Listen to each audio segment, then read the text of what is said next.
Hello everyone, ये है dog fever और आज हम बात करने वाले हैं टीबी मींस ट्यूबरकुलोसिस के ट्रीटमेंट के बारे में। हम इसमें डिस्कस करेंगे कि ट्यूबरकुलोसिस के फर्स्ट लाइन ट्रीटमेंट में कौन कौन से ड्रग्स इस्तेमाल होती हैं और टीबी के ट्रीटमेंट में कम्बिनेशन थेरेपी क्यों रिक्वायर होती है। इसके अलावा डिस्कस करेंगे हर ड्रग का मैकेनिज्म ऑफ एक्शन और उनके साइड इफेक्ट्स। इसका जो फर्स्ट लाइन ट्रीटमेंट है उसमें इस्तेमाल होती हैं 4 ड्रग्स, जिनको याद रखने के लिए एक निमोनिक है राइप, इसमें है रिफाम्पसिन, एसोनायाजाइड, पैराजिनामाइड एंड इथम्बिटोल।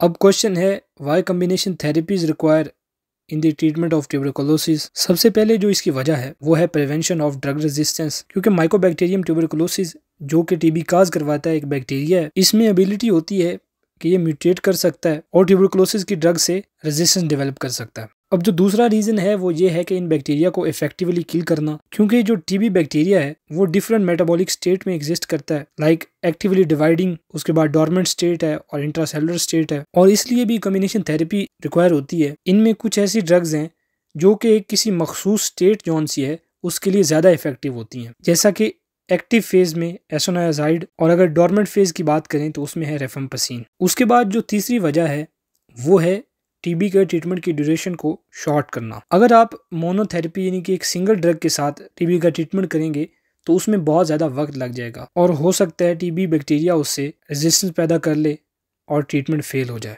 यानी कि कम्बिनेशन थेरेपी इसलिए रिक्वायर होती है ताकि बैक्टीरिया एक तो रेजिस्टेंस पैदा ना करें, दूसरा इफेक्टिवली किल करें और उसके बाद टीबी के ट्रीटमेंट का ड्यूरेशन कम किया जा सके।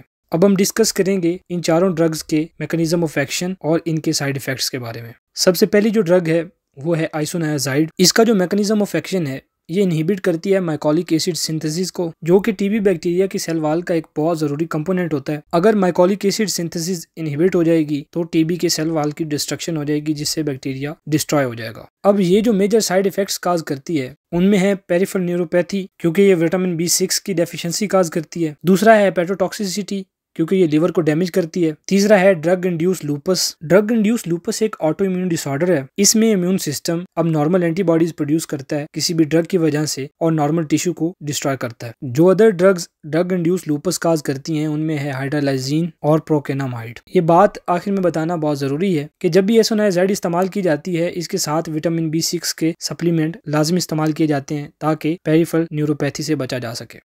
दूसरी ड्रग है रिफाम्पसिन, या इसका दूसरा नाम है रिफाम्पाइन।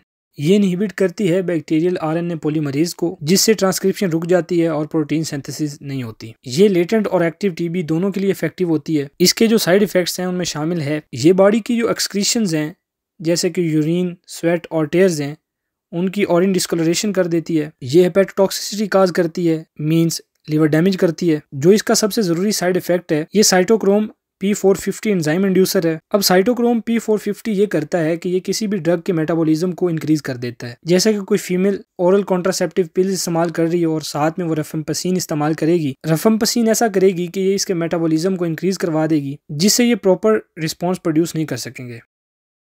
इसके बाद है पैराजिनामाइड। इसका जो मैकेनिज्म ऑफ एक्शन है वो अननोन है, लेकिन कहा जाता है ये मैक्रोफेजेस के अंदर एसिडिक एनवायरनमेंट में वर्क करती है और टीबी बैक्टीरिया के फैटी एसिड सिंथेसिस को इनहिबिट करती है। तो इस वजह से ये स्पेशली इफेक्टिव होती है टीबी के लेटेंट फेज में, ताकि ये ग्रेनुलोमा के अंदर जाके बैक्टीरिया को खत्म कर सके। इसके जो साइड इफेक्ट्स हैं ये भी हेपेटोटॉक्सिसिटी काज कर सकती है, मतलब लिवर डैमेज कर सकती है। इसका जो इंपॉर्टेंट साइड इफेक्ट है वो है हाइपरयूरेसीमिया, जिसकी वजह से पेशेंट के अंदर गाउट हो सकता है।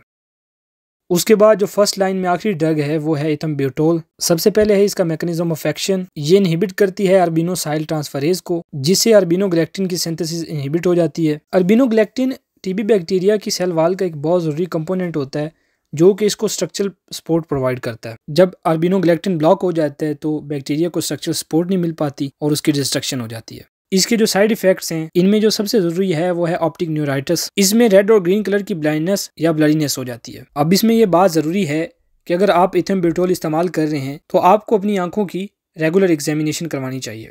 तो ये थी टीबी की फर्स्ट लाइन थेरेपी। इसको हमेशा कम्बिनेशन में इस्तेमाल करते हैं और इनके मैकेनिज्म ऑफ एक्शन और इन ड्रग्स के साइड इफेक्ट्स। अगर आपको वीडियो पसंद आई है वीडियो को लाइक करें, शेयर करें और चैनल को सब्सक्राइब करें, और इसी तरह की सिंपल और ब्रीफ मेडिकल वीडियोस के लिए डॉग फीवर के साथ जुड़े रहें। Thank you very much.